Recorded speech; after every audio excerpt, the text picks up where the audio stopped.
Excellencies, His Excellency Ahmeda Issy. Welcome on stage. It's so nice to meet you.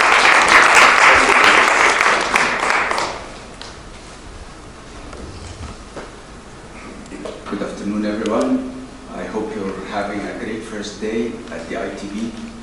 I'm so sorry I can't speak German. It's a great pleasure and privilege to be here to market the Egyptian products to the great German people. We have been having a great year in 2023. As Beatrice said, the Germans are the #1 nationality in Egypt in what was a record year for the tourism. Near 1.6 million Germans visited Egypt in 2023, and near 15 million tourists visited Egypt in 2023, a record number. To tell you the truth, to be a Minister of Tourism and Antiquities in Egypt in a time like this is a great privilege. The country is going through massive transformation of its policies towards the tourism industry, and at the same time, it's great time for Egypt to allocate significant budgets for us to be able to bring the quality of customer experience into our antiquities and tourism sites to the next level. We're also investing heavily in our ability to renovate and restore the museums and the archaeological sites.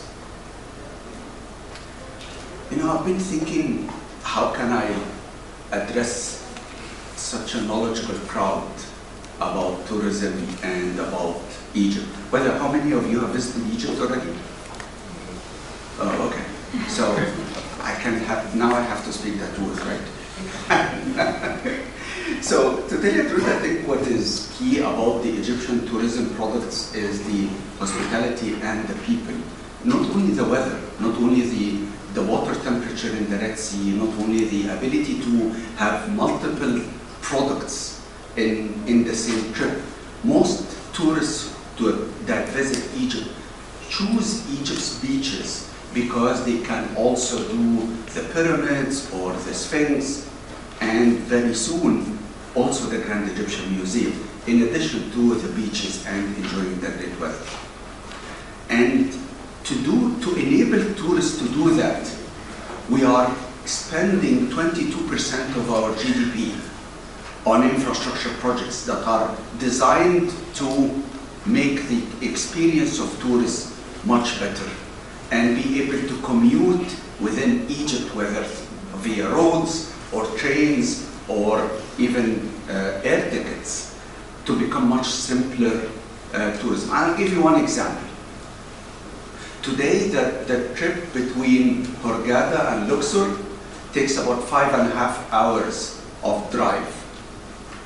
Within the next few weeks, as a result of new investments in a new road, state-of-the-art road with state-of-the-art high-speed internet, is going to allow tourists to drive or take the road trip between Hurghada and Luxor in 4 hours.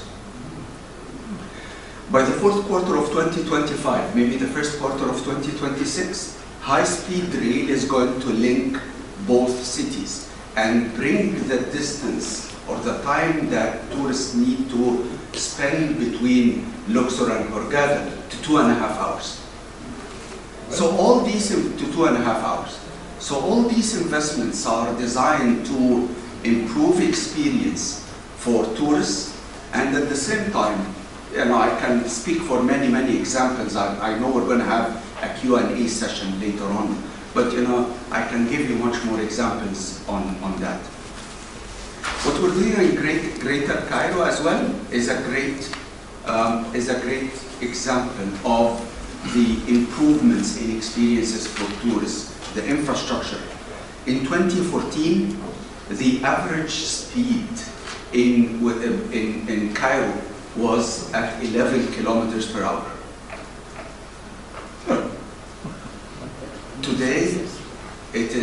nearing the double rate, and it takes a known amount of time to be able to travel from the airport, Cairo International Airport, to the pyramids and Sphinx. So these are all things that infrastructure that are needed to improve customer experience, and we are exactly doing that, of course, for the tourists, but also to improve the quality of life for Egyptians. The second thing that we're working on very quickly is to try to bring airlift, more aviation seats.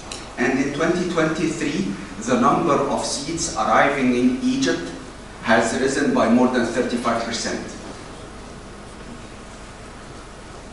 And the third pillar of our strategy is to work with hotel owners from around the world to be able to increase hotel capacity.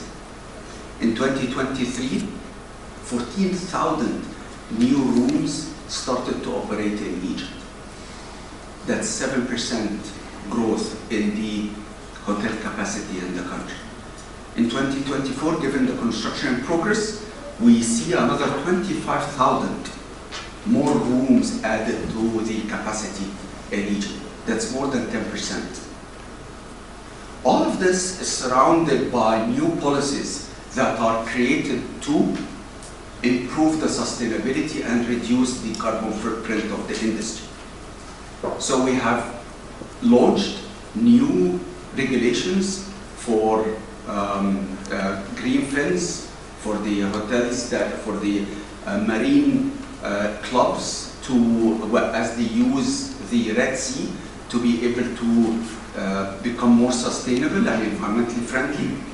And we have also launched the new regulations for lodges, eco-lodges, to be able to offer the tourists and Egyptians a whole new experience that has specifically or known carbon footprint, much lesser carbon footprint, and at the same time we will continue to advance the standards, improve the standards, and introduce more regulations that take the industry to the next level as an environmentally friendly industry for the global tourist. Bloomberg, is anybody here from Bloomberg? Okay, so Bloomberg 2 days ago, they published an article on, and I think the article was something like, is it safe to visit Egypt? Or something, is it a good time to visit Egypt? And I guess the conclusion, based on numbers that they have published from data analytics division, the data analytics companies that are based in Spain, that tourists in Egypt felt safer in January than any of its other Mediterranean options for the European tourists.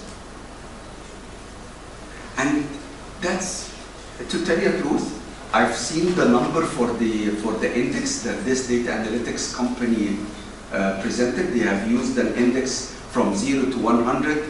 The Egyptian tourists recorded a safety feeling of, I think, 86% vis-a-vis the Mediterranean, other countries in the Mediterranean that range between 70-something and 84. But to tell you the truth, 86, I think is still, doesn't really represent how safe the country is and how people feel safe in general in Egypt.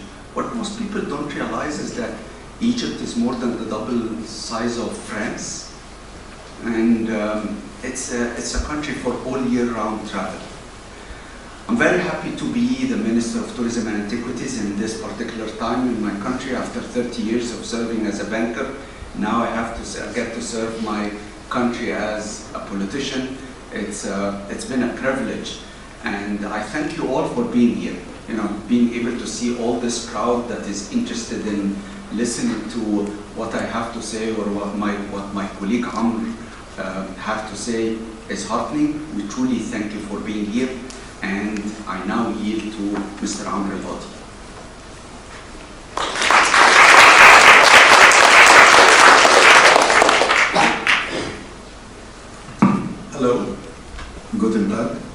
This is the only word in German I know, so don't count on that. I'm here to talk to you about the Egyptian tourism products and offerings. But since I don't speak German, I thought I would seek some help from some friends who do speak German.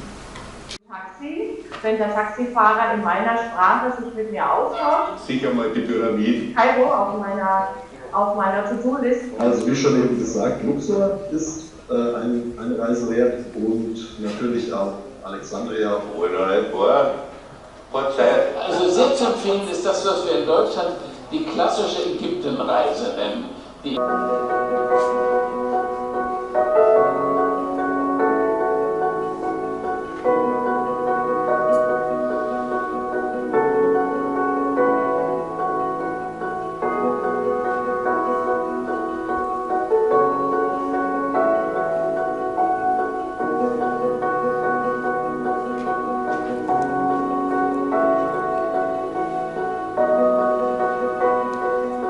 Today, Cairo, most of the time, is 2 to 3 nights.